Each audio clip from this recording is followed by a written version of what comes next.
Great. All right. So I'm gonna pin me. There we go.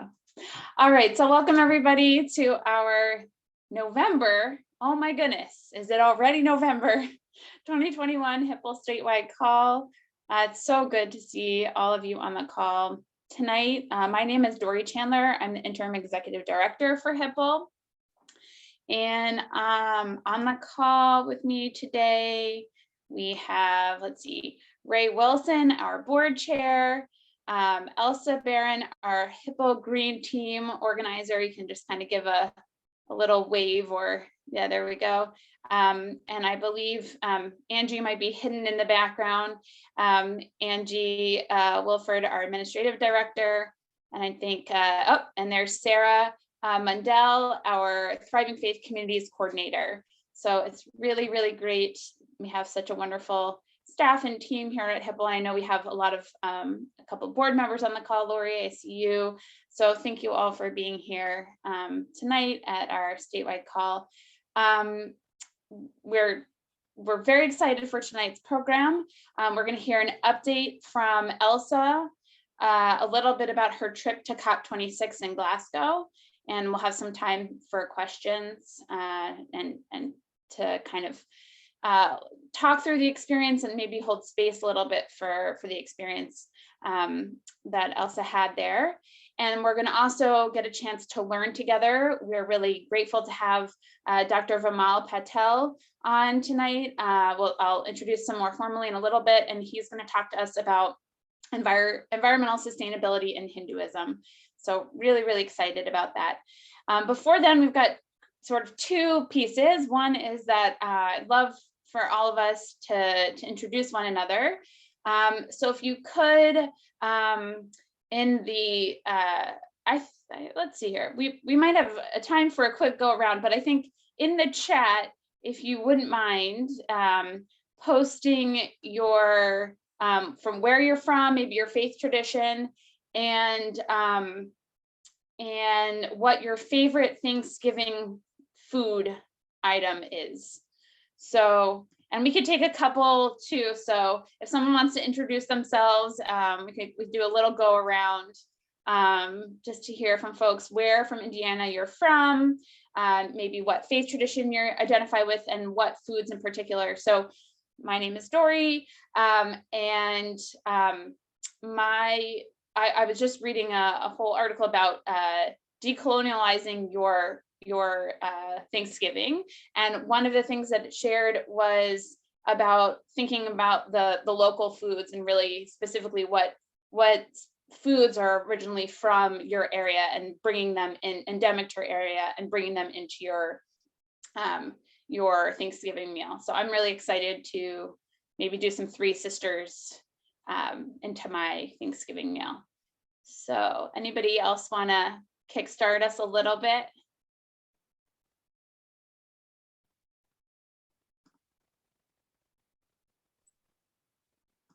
So in the chat, and if you want to share, feel free to unmute yourself and share too.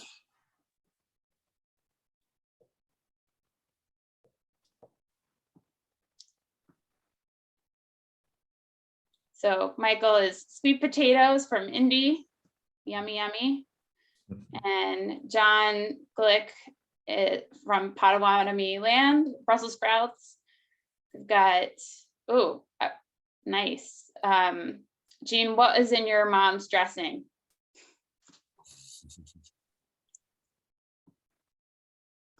I think it was sage. Very nice. Got some cranberry sauce and stuffing from Deacon Nancy, and Lori, any kind of pie. I'd agree with that. Michael, oh, traditional Thanksgiving vegan lasagna. What is in your vegan lasagna? I want to know. All right, well, thank you. Feel free to keep taking a look at the chat. Very excited. I want to try all of that food. All right, so I'm going to pass it off to, and before we pass it on to Elsa, I wanted to welcome Ben Brabson today to start us off with a little invocation. Professor Ben Brabson is Professor Emeritus of Physics of Climate Change at IU, and he's also our HIPL Science Advisor. He attends Trinity Episcopal Church in Bloomington and is a member of our first cohort of the Thriving Faith Communities program. Thank you, Ben, for being on the call today to help us set an intention. Dory, thank you very much. Can everyone hear? I'm having a little bit of a cold, but there you go. May I share a screen for just a moment, because I have a couple of slides that I'd like to show. Let's just see what happens. Let's do this. That might work. Yeah, let's try it and see what happens. Oh, good. Let me try one more thing, just to be all very dramatic. Does that actually show up or not? It may not. Can you see it on your screen? Yes. You can. Lovely folks. This I am a climate scientist, as Dory said, here at Indiana University, and I think the thing that is most impressive and amazing in our world is that it is such a magnificent and beautiful place, and it is one that we desperately need to take care of always and in every possible way we can, and that's what we're doing. We're creation care is taking care of all those things. There is a magnificent sunflower, and for those of you who are mathematicians, you know about Fibonacci numbers. Well, this is a wonderful nature's illustration of Fibonacci in eloquent form. Let me just try to see whether I can go to the next slide. Oh, I'm not there yet. Hold on. Ah, there we go. Psalm 104 is a wonderful psalm that expresses the beauty of our world. And I just quote a couple of things here. It says, "O Lord, my God, you are very great. You are clothed with splendor and majesty." And then talking about, he says, he wraps himself in the light as with a garment. He stretches out the heavens like a tent. And I had to put that little figure in for high energy physics, because that shows a proton made of a couple of up quarks and a down quark.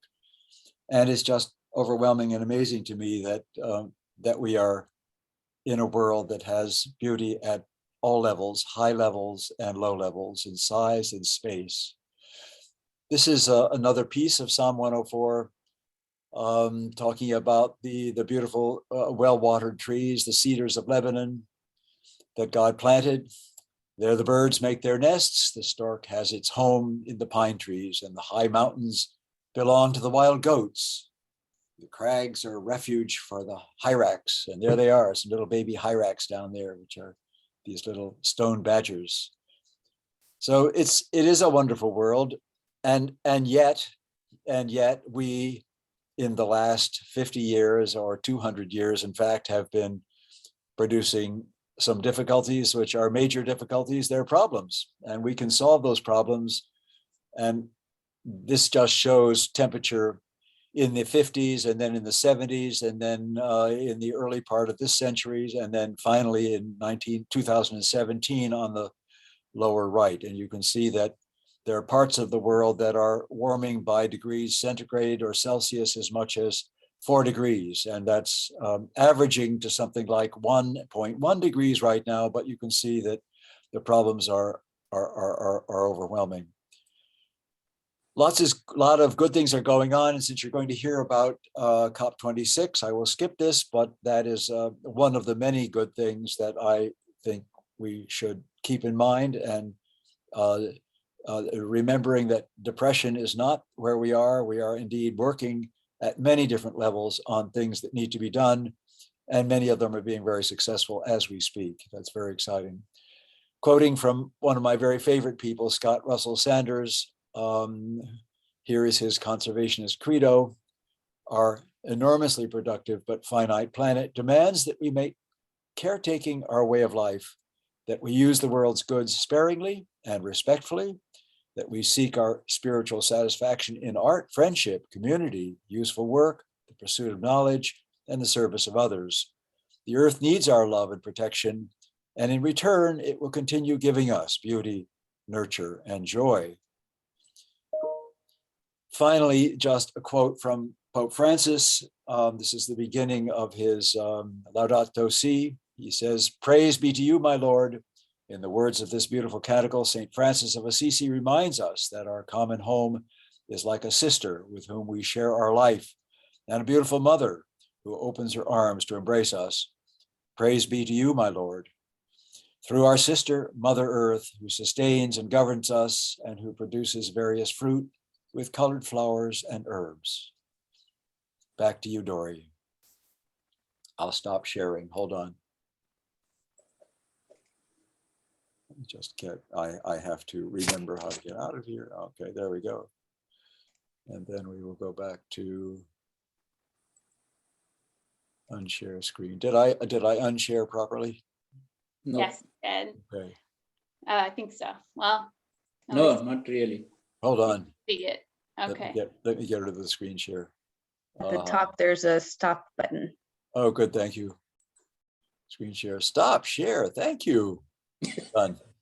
Did you know that hyrax, the most closely genetic related animal to a hyrax is an elephant?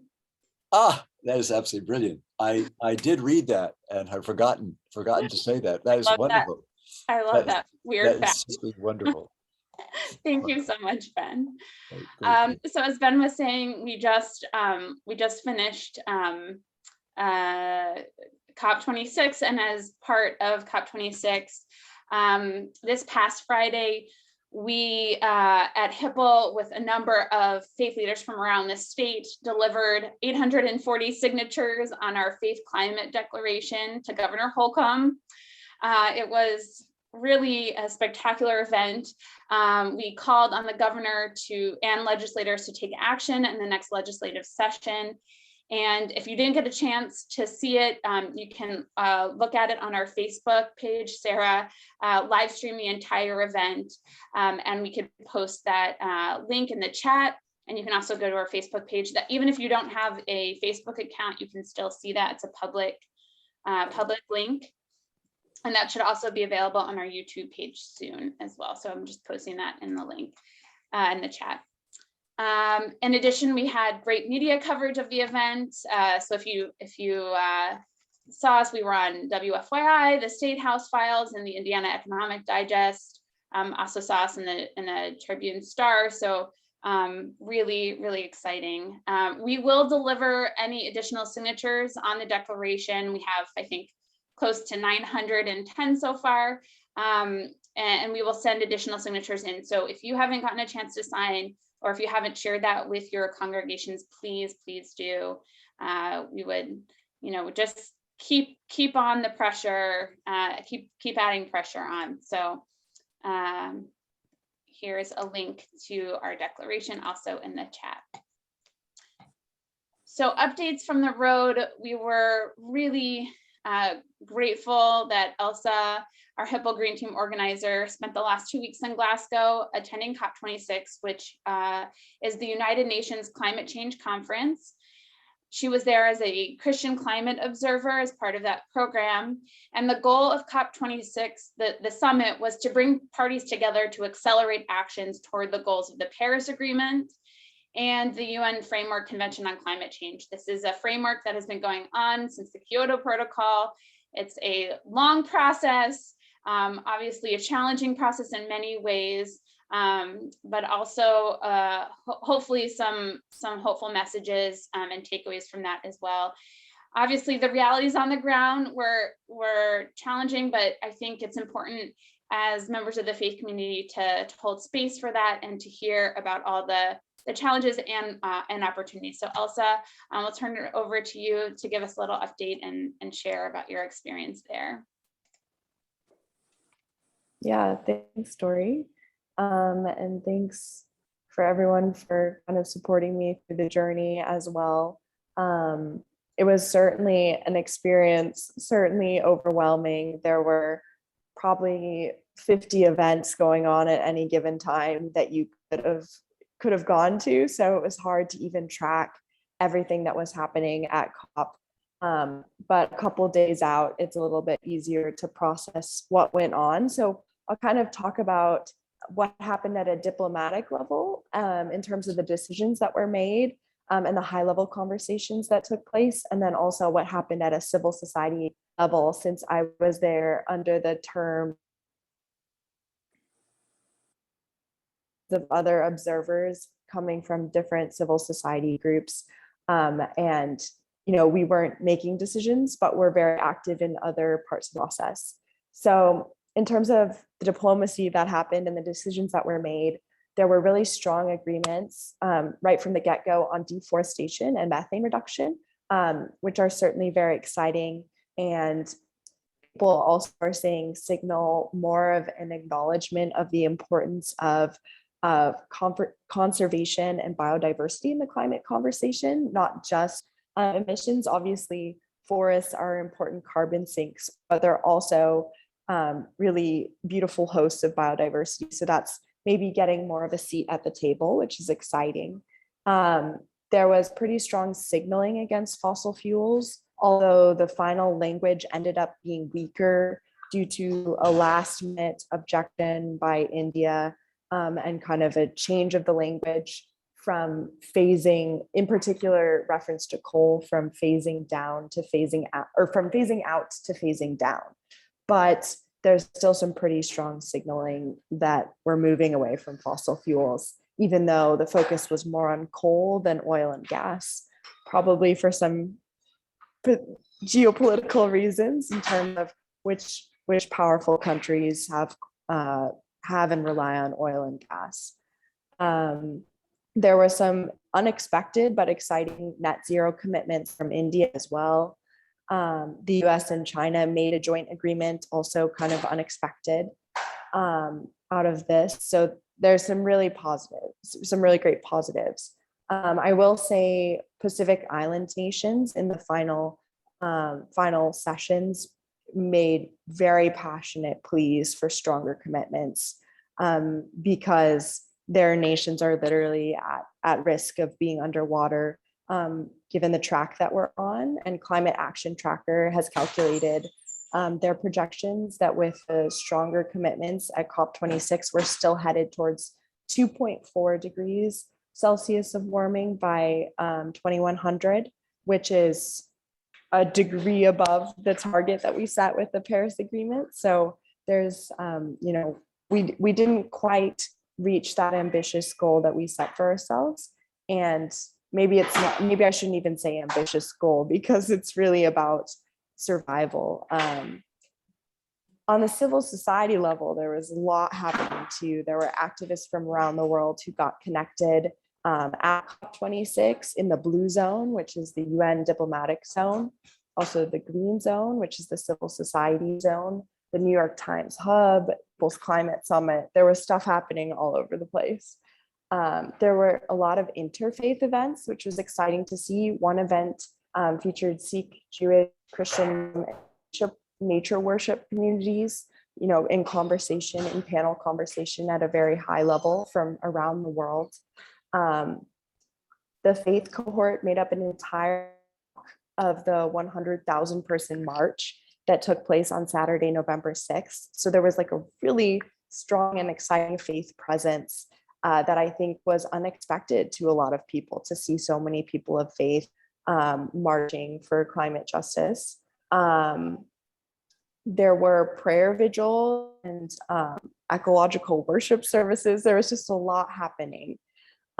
Indigenous communities met for the first global meeting of traditional knowledge holders hosted in the UNFCCC, which is momentous, even though they're not a decision-making body and are seated in the very back of the room in UN negotiations, which is very symbolic, I would say.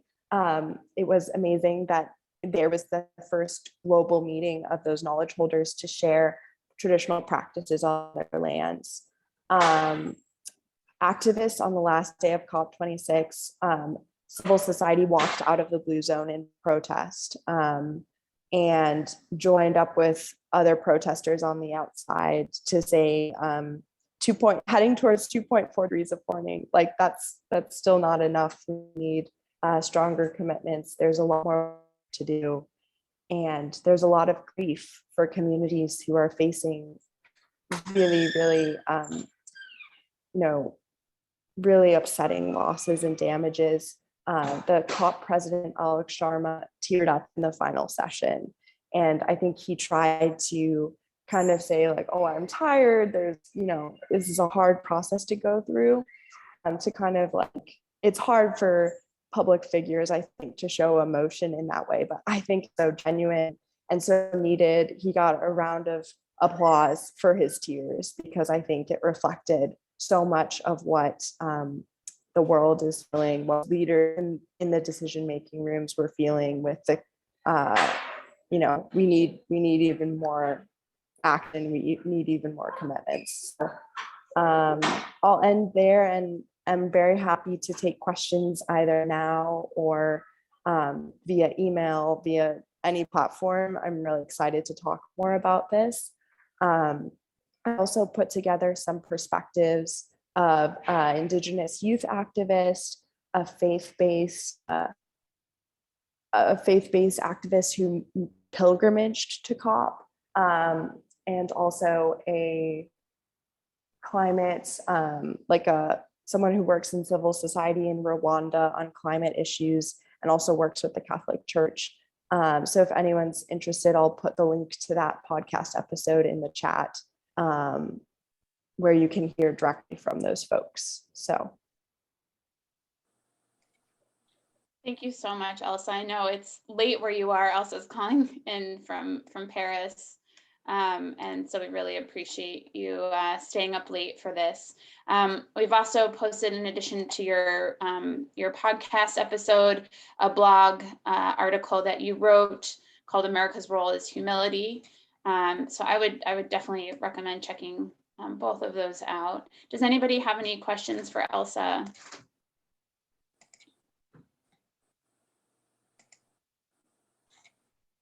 Yes.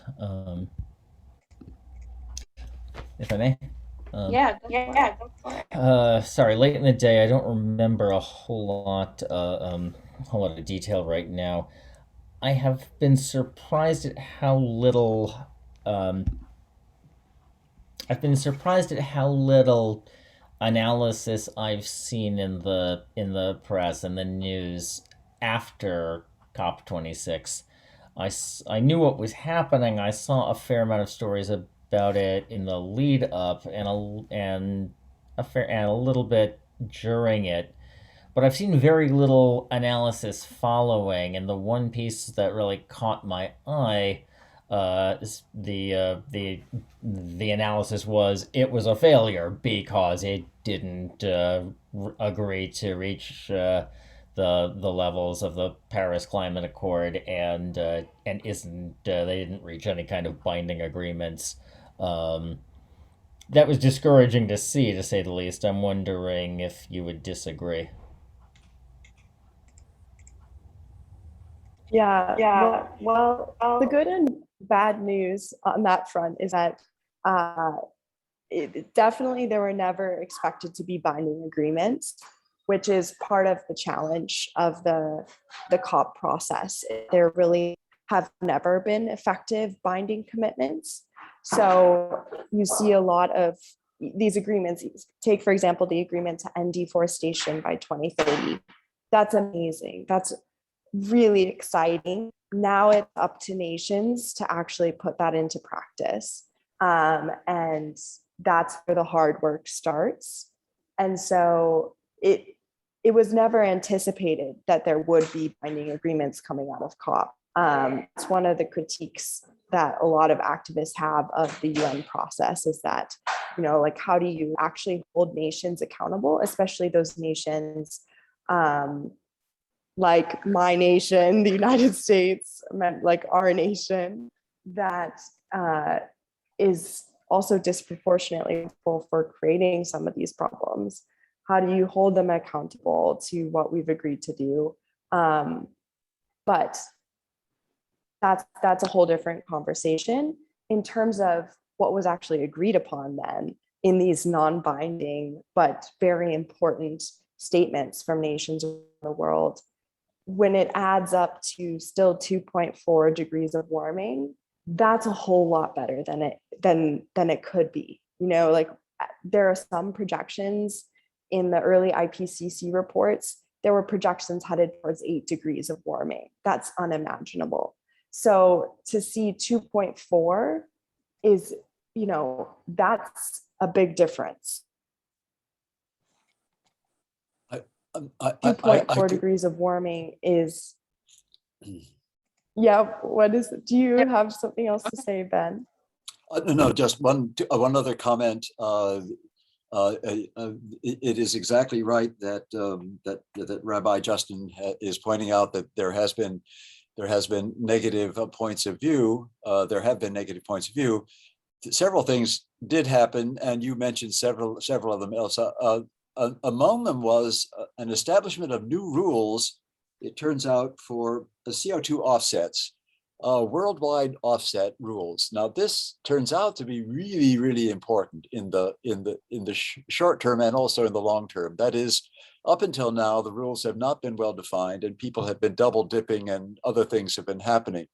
Now everything must go through the UN, and because of that, people are then taking this much more seriously, and there are literally trillions of dollars out there that are interested in using this technique. So that is a very powerful thing. The other thing that you mentioned already is this rather incredible agreement between China and the US. We are, after all, the two biggest emitters of carbon. It adds up to roughly 40% of the total, a little bit more of that from the two countries. And those two countries alone, if you read the statements we make, are enormously positive, not so much about what we are committed to do right now, but the fact that we're going to work together over the next 10 years or 9 years to make sure that things do happen. And China is in a position to actually make those things happen along with us. Just an added comment to your comments. Thank you, Elsa. Yeah. And I think the moral of the story really is that you could get together a group of people who were at COP or who were following the COP closely and have your science background, Ben, and you could ask them, was COP26 a failure? And people would have very different responses because people came in with different expectations and different metrics. And, you know, we're all on a scale of pessimist to optimist as well. If you ask me in confidence, you know, what did you really think about this? I think the primary emotion I felt at COP was grief, because that's what I was hearing from other young people, from Indigenous communities, from small island and Pacific states. And yet I have to hold, as someone who, you know, is passionate about science, is following this on a global level, like there were so many victories as well. So there's no good answer to that question, I guess, is what I would say. Good. Also, thank you so much for being there, for representing the faith community, for holding space for those other communities, and coming back and sharing your experience. We really appreciate it. Thanks for letting me share.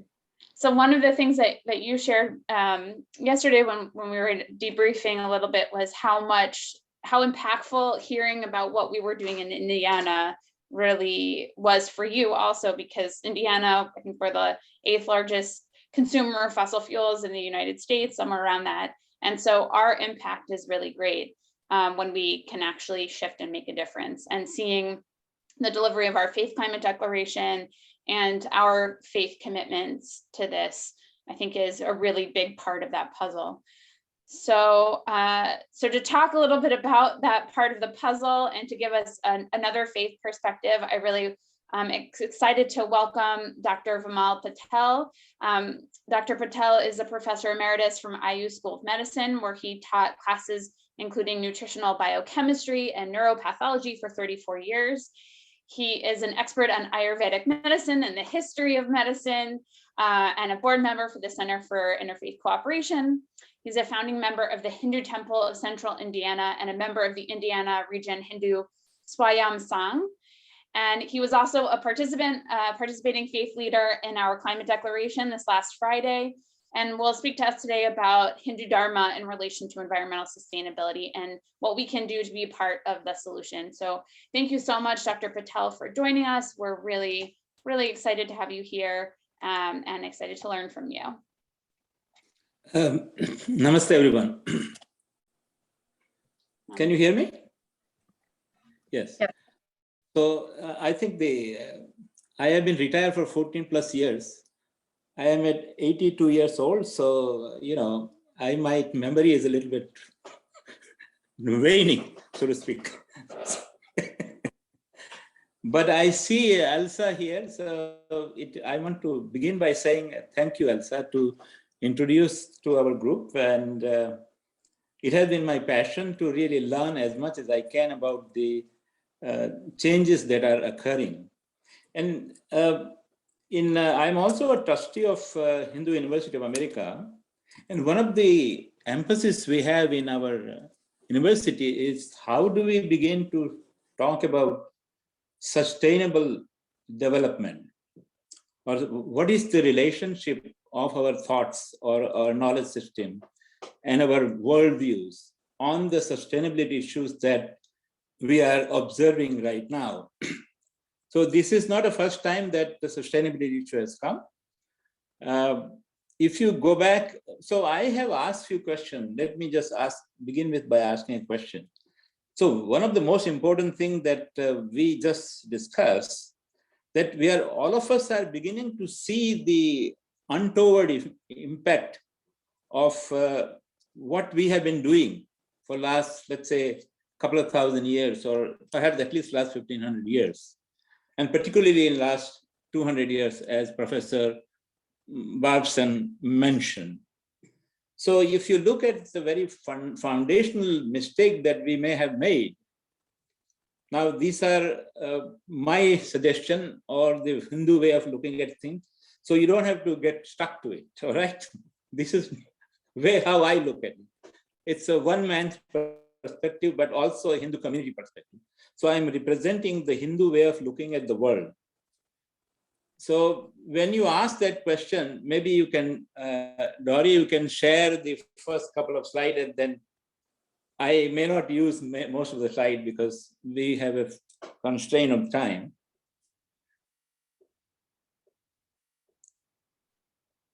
So this is the very fact that we are debating and people all over the world recognizing. So we need to ask, why is where we are today?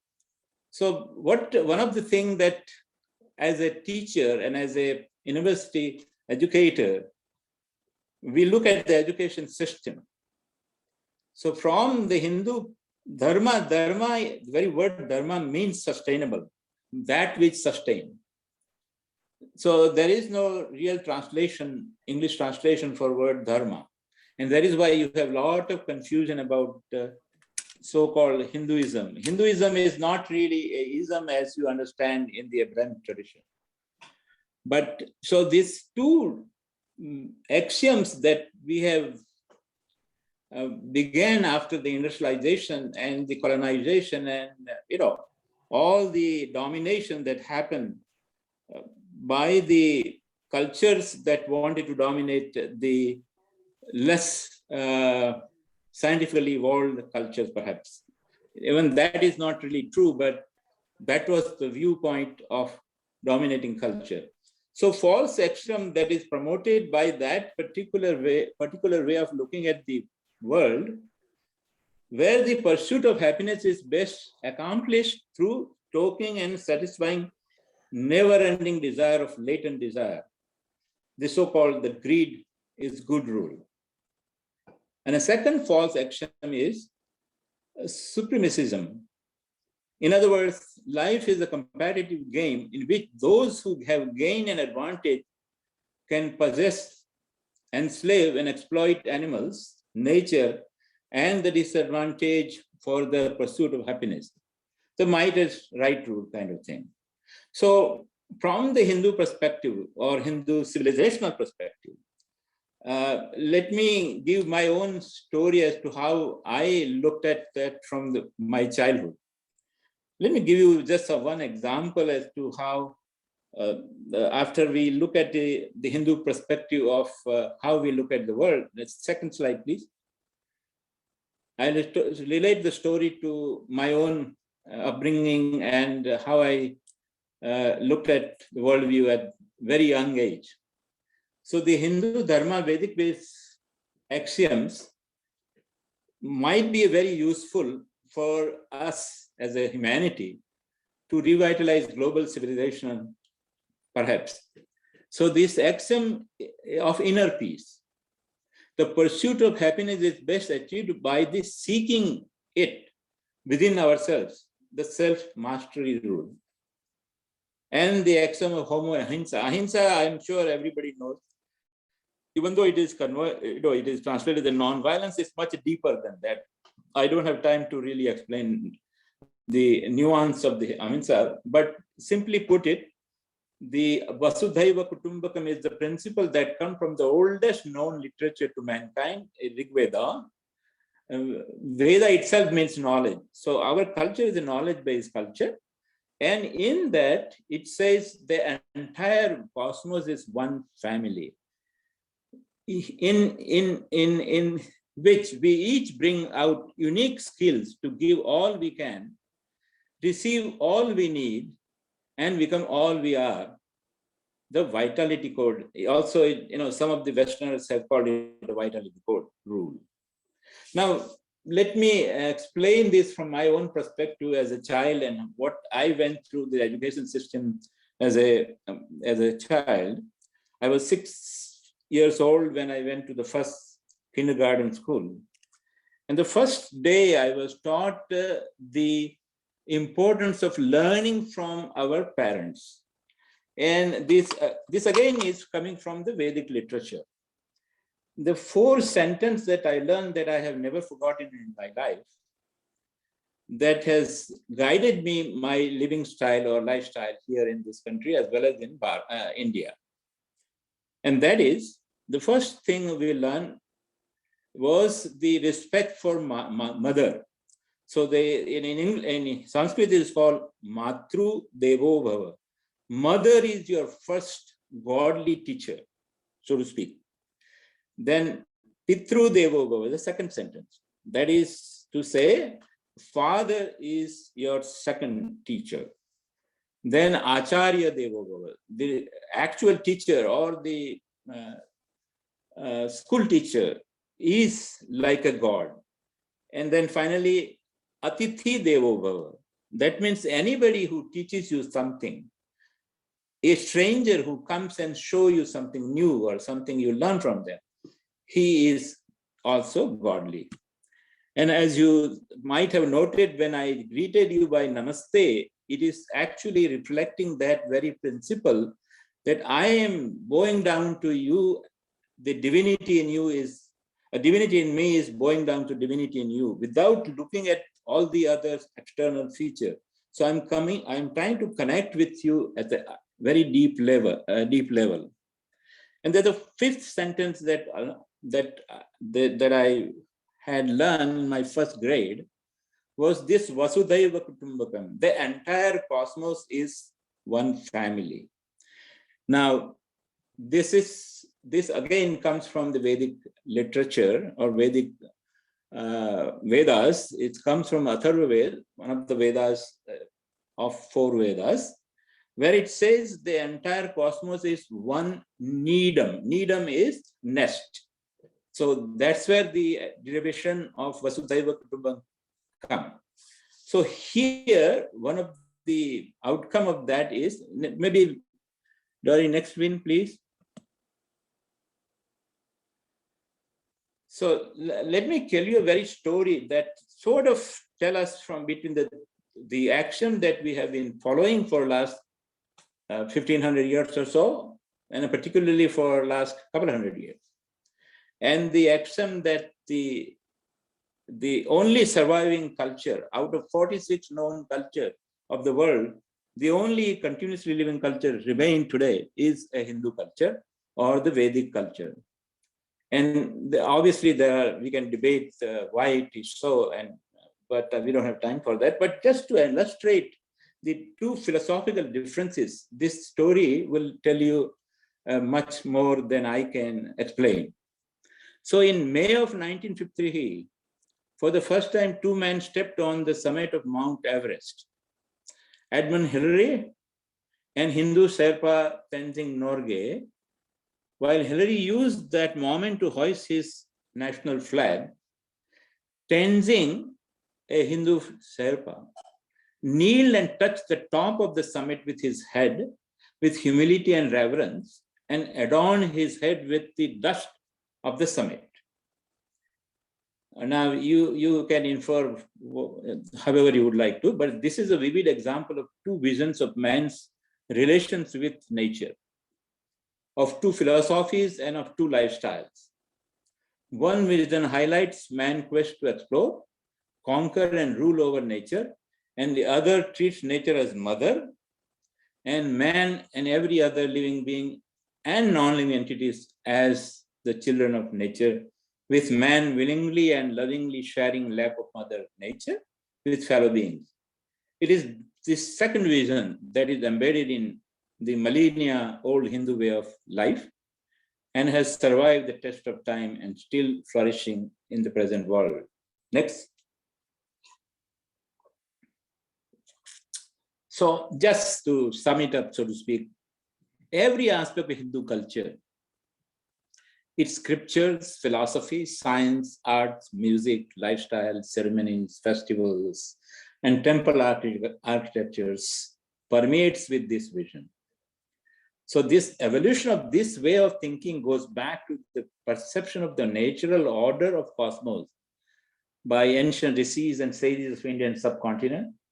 And it's based on the understanding. This is the very fundamental principle on which the entire Vedic culture or the Hindu culture is based on. And it has survived several thousand years.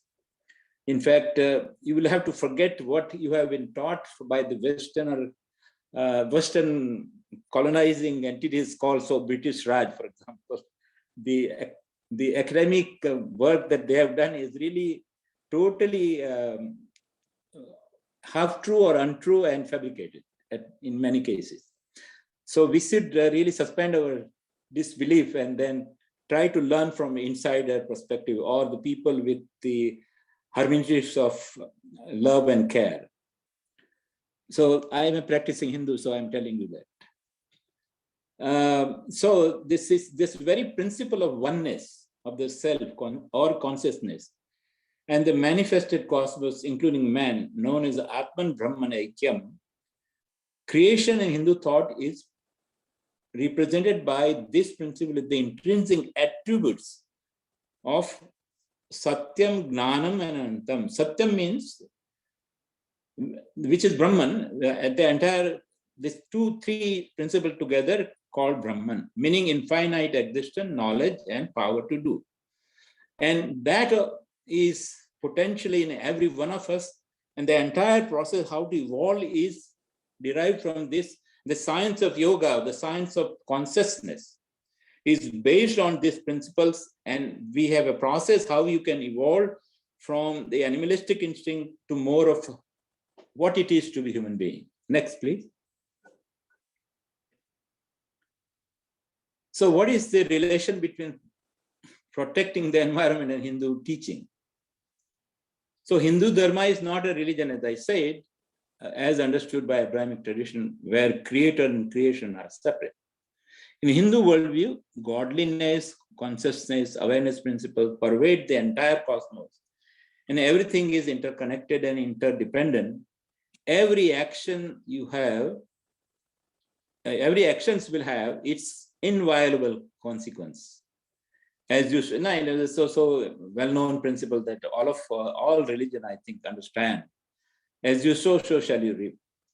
This is the law of karma, Dharma tradition. This is the same tradition. It's in Buddhist, Jain, and Sikhs also. And as I told you earlier, the dharma itself means that which sustains. Therefore, the entire living style or lifestyle of a Hindu begins with this particular principle. And as I was narrating the story, I was about 7-year-old when I come from a farming family. So I was a farmer's son. We had not so much land, maybe about 70 acres of land or so. And that is a fairly good holding in Indian conditions. So whenever we planted any crop, before we plow a soil, we will worship the Mother Earth and sort of ask for giving us the bumper crops and so on. So the entire thing is done as a sacred activity. So this is the sacredness of all animal system, both, that's why I gave you an example of mountain, and how we respect all life system, whether it's animal, bacterium, fungi, or whatever. So that is considered, we are simply, it is not human-centric. We are simply part of that whole. Next, please. So that is how we have imbibed.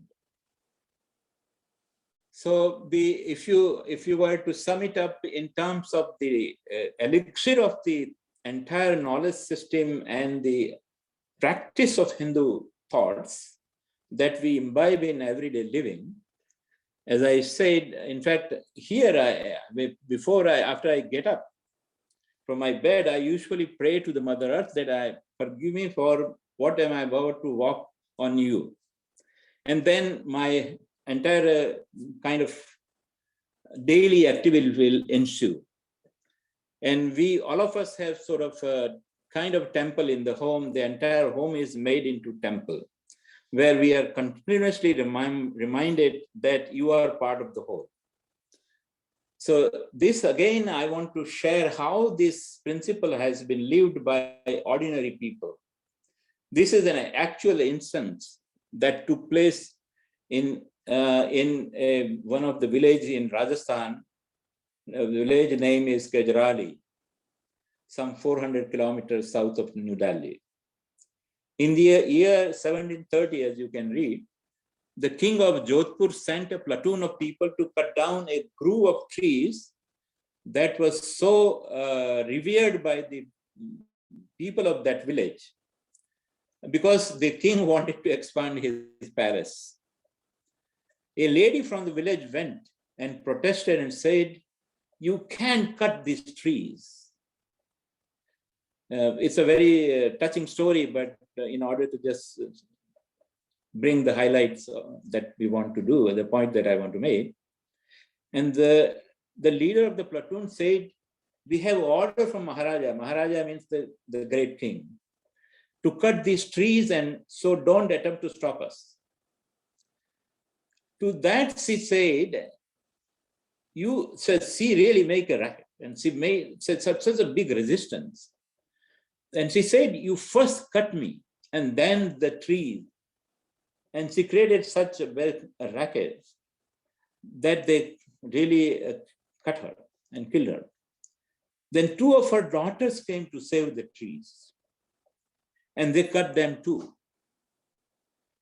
360 men and women and children died to save their trees.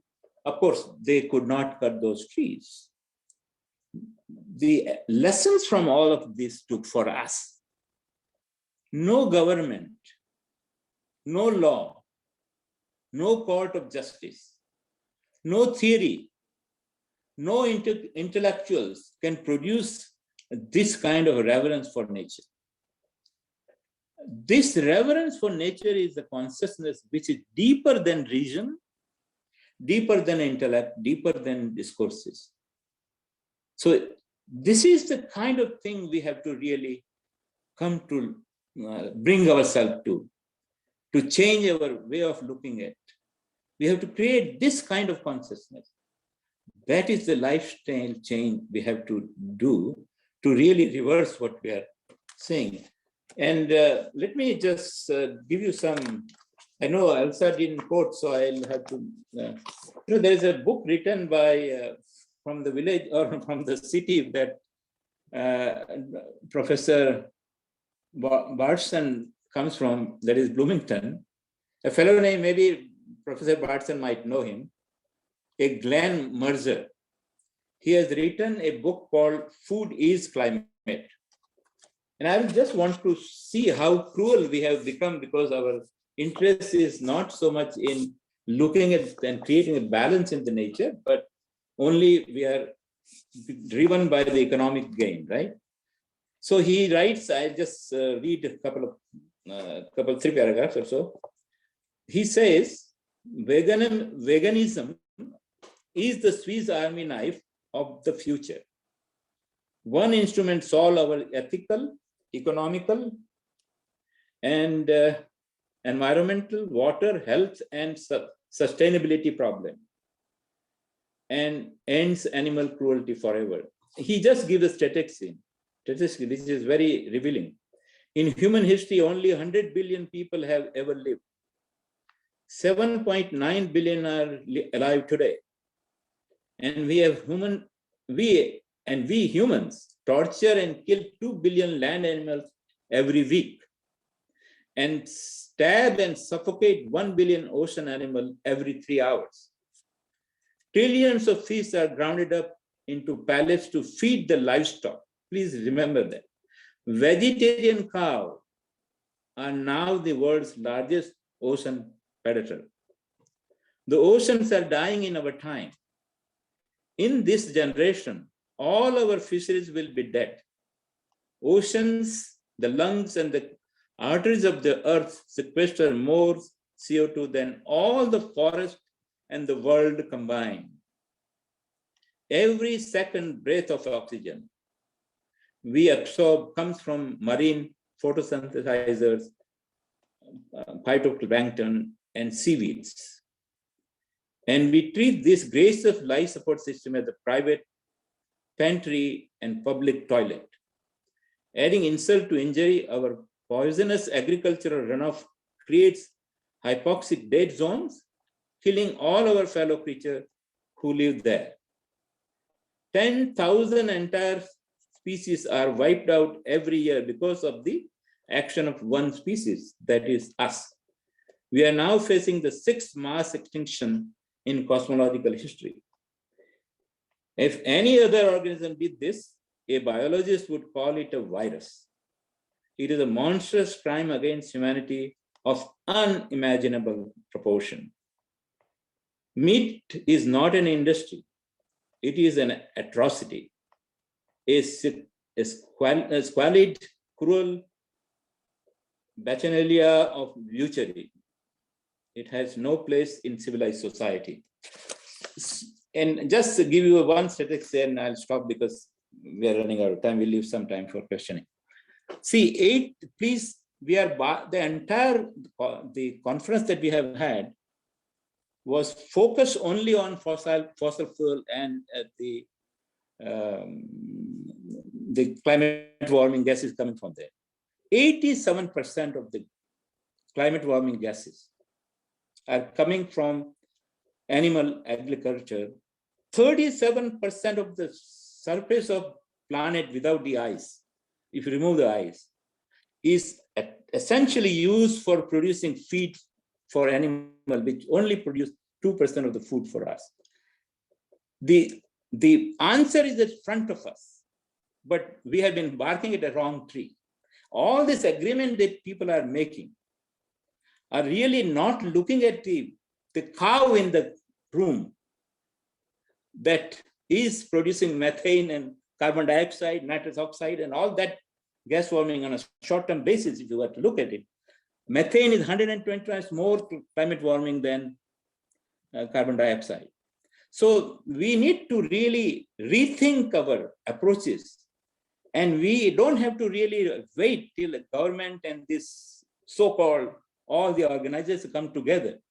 We already are experiencing our idiosyncrasy of not looking at the right place. These changes in the climate. So what can we do as individuals? I think once you turn the vegan, the problem will begin to solve. If only, say, if we all decide tomorrow, let us consume 50% less meat. Only that will allow the farmers to really reduce their livestock that is destroying the the ability of the land to hold the carbon into it by humus, right? And deforestation also is the purpose of same thing it's done by the animal grazing on the piece of land. So this whole notion can be easily solved if we as individual as well as small group like ours. It is that attracted me. Elsa was talking about this kind of thing, and it attracted me. I said, what a beautiful thing to see. And for the first time, when I heard Sherry talk about the animal agriculture, I felt that maybe we have a chance. Thank you. Thank you. Thank you so much, Dr. Patel. Does anybody have any questions? Sorry it took a little longer than I wanted. I know we have the rest of your presentation too, and I think it would be great if we could just share. leave it. It's not important. I just I didn't want to have a slide, but this will give me some direction, so I tried.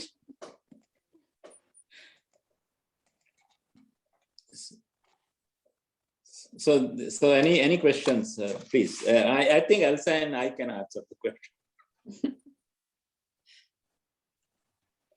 So did I miss it, or do we know the name of the book? Yes, it's called Food and Climate. Food and. I will send a link. There are several documentaries that shows by 2048, if we continue to harvest the fish the way we do right now, there will be no fish in the sea. And if there are no fish, the entire cycles of balance of carbon dioxide, sea absorb more carbon dioxide than, but they are teaming up with the whales and all that. I mean, I don't want to go into that detail, but that takes a whole day probably to talk about it. But we are missing the entire purpose of how the nature is the best balancer of the system, renewable system. And we have completely, by entering of the man's into system, not understanding how the system works. Sorry about that, the clock is making noise. How the system works, this imbalance that we have caused, if we don't do anything, the nature knows how to eliminate us. And without us, the life will flourish. And we can see that. You just have to eliminate the human being. And this world, our cosmos is not human-centric. You are not needed, you will be pushed out, like a centrifuge does that. Rosemary asks, how would you decide the appropriate balance between the king's desire to expand and the need to cut trees to do so, or is there no acceptable balance in that story? No, it's a very straightforward. See, simplify your life. That's why I gave you our flawed axioms. That we think see the whole thing, the world is not outside there, it's simply in your consciousness. And if you understand that, I cannot go into that, it will take a lot of time. But the simple answer is that the whole creation is you. You can only explore inner self of yours. If you are not there, the world doesn't exist. So the inner exploration, if you go to the Greece, that temple where it says, know thyself. Coming from, I forget the name of the temple on the mountain. And see, this is the entire science of yoga, is to discover who you are. And there are a lot of specific statements. I don't have really too much time, but there is a question they have asked. What is it by knowing which everything is known? So knowing thyself, everything is known. So you see things as they are. You have no judgment to make. Tree is as important as you are, or that seaweed is as important as you are. In fact, your breathing, like I tell you, every second breath you take comes from the oxygen that is produced by the plankton and the seaweeds. So we have to understand the role of the entire life cycle. Life is the important element. There is only one country in this world where a country called Bhutan, where the index they use is the happiness index and not the GDP as an index of growth. And there in their constitution, 60% of the land surface of that land, a small country, must be forest. When British entered into India, more than 60% of the land was covered by forest. When they left, it was less than 15%. At that time, the India was the highest earning for 2000 years, for 1800 years of that 2000-year history that Angus Madison has done, the world economic history, a British economist. Between China and India for 1800 years, 2 years was China leading the GDP, and for 1800 years, it was India. Its GDP was about 33% compared to Europe and America was less than 8%. And that reversal will show up not in maybe 100 years. It's already happening. You know, Chinese is the second largest economy. India may be fourth right now, but they are on the way to really get better and better. Unfortunately, what has happened, the world has not recognized that we are spending so much our GDP, if you want to use that word, in making weapons of mass destruction. And we have to really begin to think that everybody and everything is inexorably linked to each other. As my physicist professor will agree, a single movement of electron will save the whole universe. So all your actions, each one of our actions will contribute towards the sustainability. So let us begin the change, as Gandhi would have said, let us begin the change with ourselves. Thank you. Thank you so much, Dr. Patel. That was a really special opportunity to hear from you, and you have a wealth of knowledge. I feel like we just touched on the surface of all your depth of both religious, historical, medicinal knowledge, and I just really appreciate you being here to share that with us. So if folks have other questions, I'm sure we can connect you offline. I just wanted to share appreciation for you all being here tonight. Our next statewide call is Wednesday, December 15th. And just wishing you all light and love and renewed energy in the weeks to come. So thank you all for being here, and thank you, Dr. Patel and Elsa for sharing us updates. Yeah. Can we end with the prayer, please? Can I? Yes. I had if you can put up that last slide.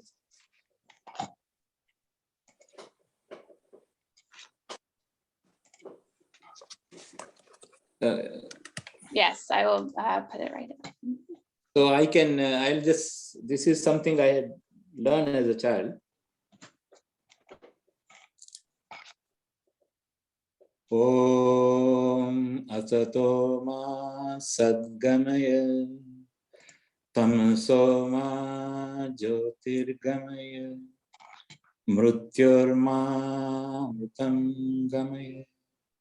Om Shanti Shanti Shanti Harihi Om.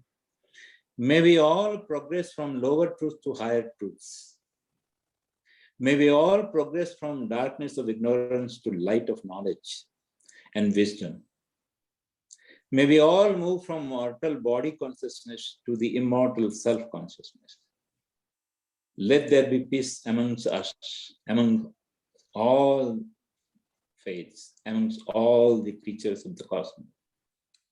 Since godliness pervades the cosmos and everything is part and parcel of the same whole, whether we call it a Brahman, Holy One, Father in heaven, Allah, or any other name, all faith traditions have its origin in the wisdom about how the ancient people gave in a given geography, perceived and understood the nature of universe in which they found themselves. Thank you. Namaste.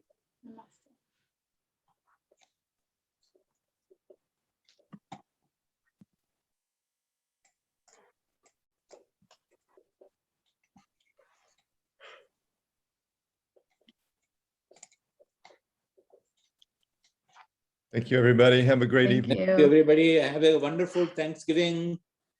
And I think 15th I have a conflict, but I will see if I can make it. We have a all-day conference on 15th. Awesome. Thank you. Thank you. Namaste.